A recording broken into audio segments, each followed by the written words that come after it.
नमस्कार, राजन सिंह मुकुट है हमारा नाम और आज की इस वीडियो में बात करने वाले हैं महेश पांडे के बारे में। सोशल मीडिया पे खबरें बहुत तेजी से वायरल हो रही हैं कि महेश पांडे को मारने की साजिश कर रहे हैं पवन सिंह।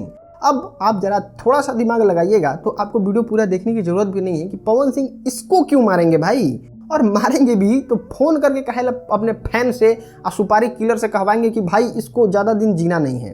खैर आइए इस पे बात करेंगे और सारी बातों को समझाएंगे कि आखिर एक्चुअल मुद्दा क्या है, बंदा चाहता क्या है और इस तरीके की वीडियो बनाने की नौबत आन क्यों पड़ी। फिर देर किस बात की, इस वीडियो को शुरू करते हैं। दोस्तों सबसे पहले मौत की साजिश। अब देखिए, एक कॉल रिकॉर्ड वायरल होता है। वायरल कॉल रिकॉर्ड में एक बंदा कहता है कि ये साला ज़्यादा दिन तक जिएगा नहीं। अब इसलिए ज़्यादा दिन तक नहीं जिएगा क्योंकि भोजपुरी में अगर किसी फैंस की बांटने की बात है तो यही सबसे ज़्यादा बंदा करता है, जिसका नाम महेश पांडे है। आप खेसारी लाल यादव के टीम मेंबर के मुंह से भी सुन सकते हैं।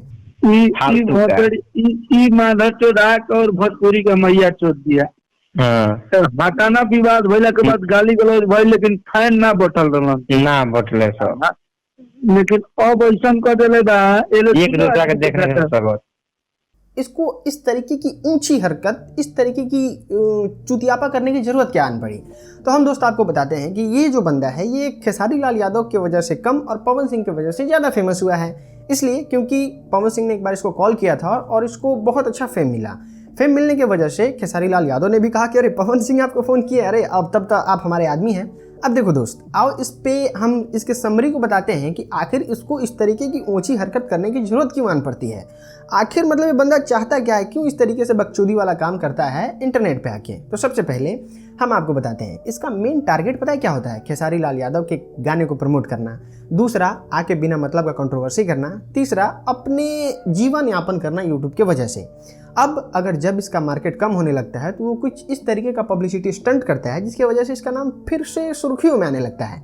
अब देखो, पिछली बार इसने पवन सिंह पे वीडियो बना के अपने आप को खूब रोस्ट करवाया कि हाँ हम पवन सिंह के दलाल हैं, देख ही सकते हैं। उसके बाद फिर आता है कि पवन सिंह ने मुझे फ़ोन करके जान से मारने की धमकी दी, लेकिन पवन सिंह ने बस इसको समझाने की कोशिश की थी कि बाबू इस तरीके से काम मत करो, तुमको अगर खेसारी लाल यादव का सपोर्ट में वीडियो बनाना है बनाओ, लेकिन इस तरीके से प्रोपेगेंडा फैलाना, भोजपुरी का विभाजन करना। खेसारी लाल यादव मेरे बहुत अच्छे भाई हैं, छोटे भाई की तरह, और खेसारी लाल यादव भी अपने बड़े भाई मानते हैं पवन सिंह को।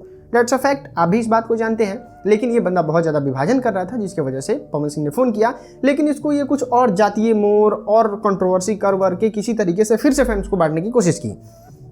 अब एक नॉर्मल कॉल रिकॉर्ड वायरल हो जाता है और इसमें ये चाहता है कि अपने चेहरे को फिर से चमकाया जाए।